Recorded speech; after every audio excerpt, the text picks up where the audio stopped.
This was a more leisurely day. We didn't plan an early get-up. One of the things on the agenda was for the women to meet up and go shopping. I figured this would be a chance for me to slide out and maybe take a look at the ruins of Metzad Bokek. That's the fortress that's just really across Highway 90 from our hotel. And I did make an attempt to get up on the hillside. There's two trails that go up into the grotto up in the canyon where there's a stream. One is kind of a shady trail.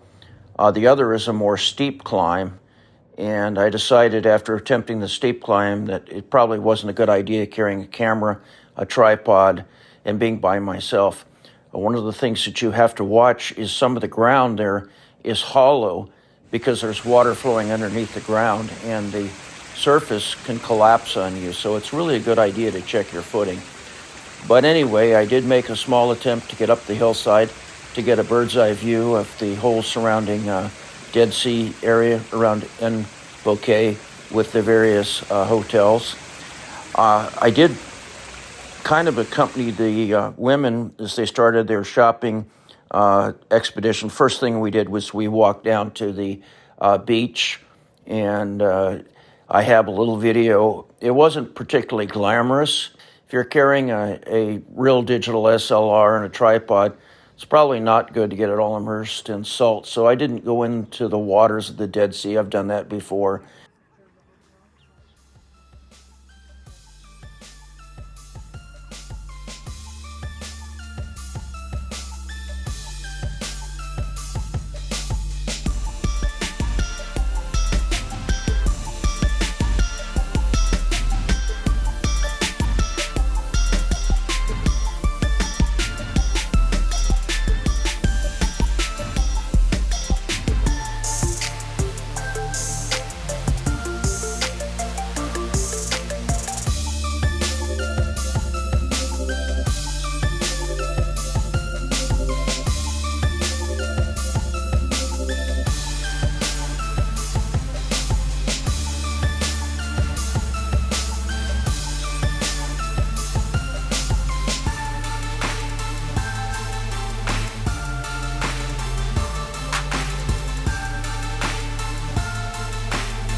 And this was more about trying to take advantage of the beauty of the hotel. And I want to start out by mentioning the lobby of the hotel is very decorative.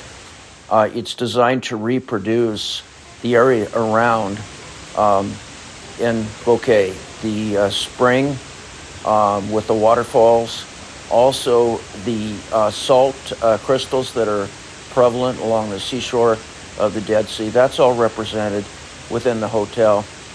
There are 17 hotels that have been built up in Ein Bokek, and it's become kind of a tourist attraction for the spas. The black mud of the Dead Sea is supposed to be therapeutic. If you go further south along Highway 90, you'll come to the sulfur springs, which is supposed to be particularly good for arthritis. We did not have a chance to sample that. On our next trip, I want to go back to Ein Gedi and go up into the national park there and see the beautiful waterfalls. And that's one of those areas that has some famous history biblically. It was a place where people took refuge when they were trying to hide out from pursuers. It's rumored that King David hid there in Ein Gedi, but that's a whole nother story.